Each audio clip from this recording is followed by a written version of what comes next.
So I'm in downtown Detroit at the TCF Center, which is in the heart of Detroit, in the heart of the D. And I had a couple of people reach out to me and say, could you do another Facebook Live and explain where you're at and why you're here? You can see behind me, that giant room behind me is where they are contesting ballots. So something that's very interesting that happened here in Detroit is, I just talked to a guy that's been here all night. They were ready to shut down the precinct. They had counted all the ballots. Everything was good. Everything went smoothly. And then it was at about 4 a.m. that 3 vehicles arrived, a van, a Chrysler 300, and a Ferrari with 130,000 plus ballots.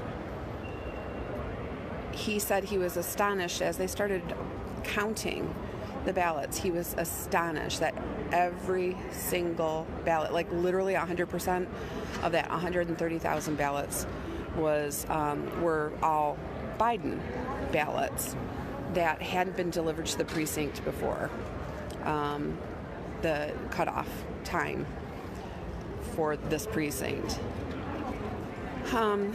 So obviously there's, that's just a big irregularity, something that points to large-scale voter fraud, and it literally is being contested by the President of the United States in a lawsuit right now for the state of Michigan. We literally have people that watched it happen. I talked to people that are here. They're like, what? 130,000 ballots that haven't been verified, that are just being taken in. We have poll challengers that have been barred from being able to go into this room to challenge ballots. We've had GOP members removed from the room. You're allowed to have a certain number depending on the number of precincts. I think it's 134 precincts that we have in Michigan, or excuse me, not in Michigan, in this particular county, Wayne County, Michigan. And we probably have maybe 50 to 60 representatives that have been allowed to go in to challenge.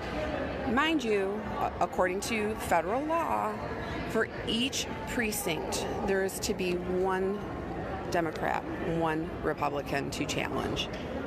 That hasn't been allowed in 24, well, actually since this morning, since about 5 a.m. this morning when those 130 ballots were dropped off. We then had the situation where at one point that people here in Detroit who are poll challengers or poll watchers were being barred from the building based on an order from the governor and the Michigan Department of Health and Human Services saying that capacity limits had been met. Now, mind you, that room had capacity limits. We didn't have the number of people that we were allowed to by law that we were supposed to have in the room. The rest of the building, I'm in a 40,000 square foot building. 40,000, or is it 400,000 square feet? Very, very, very big. Cobo, it's the old Cobo Arena. And we're spread out all over. I can run down the hall naked. I'm not going to do that, don't worry. But I could and not be seen by anybody. I could pick a hall.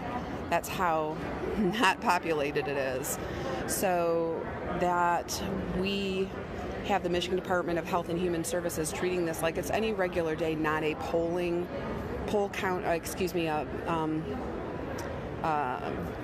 ballot counting polling situation which is regulated by federal law during times such as these, to operate under a different law than what is normal for capacity during COVID times. So,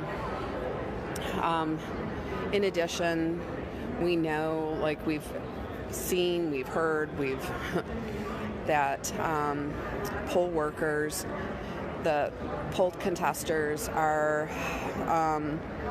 being harassed and intimidated.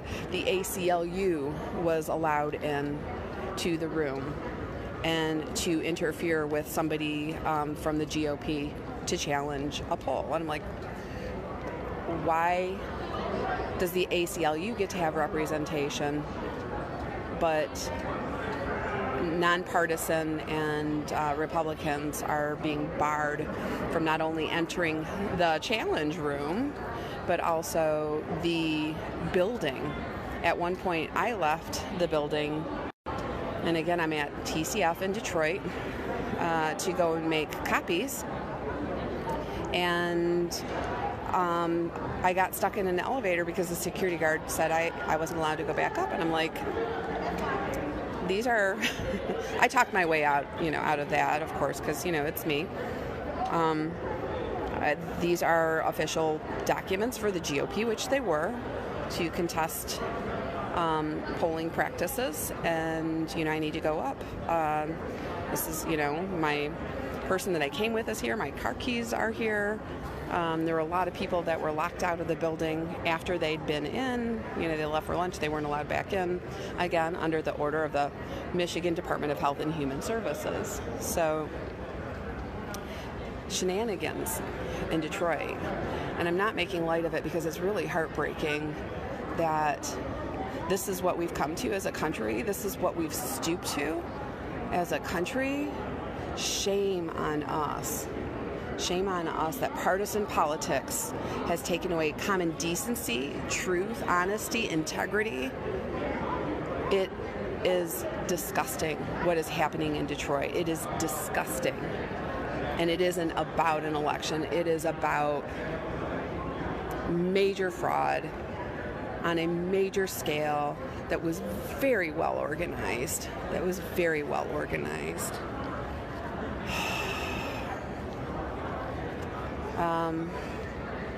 So I'm just going to reverse the angle on the camera so that you guys can kind of see what's going on. I'll get as close as I can without getting arrested. So what you have here is, and they put up a bunch of signs to block too. So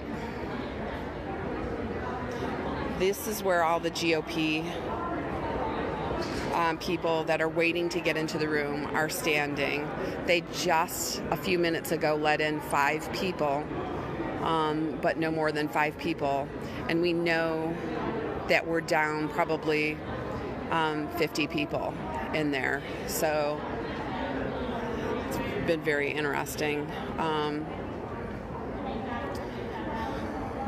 Detroit Police Department is representing.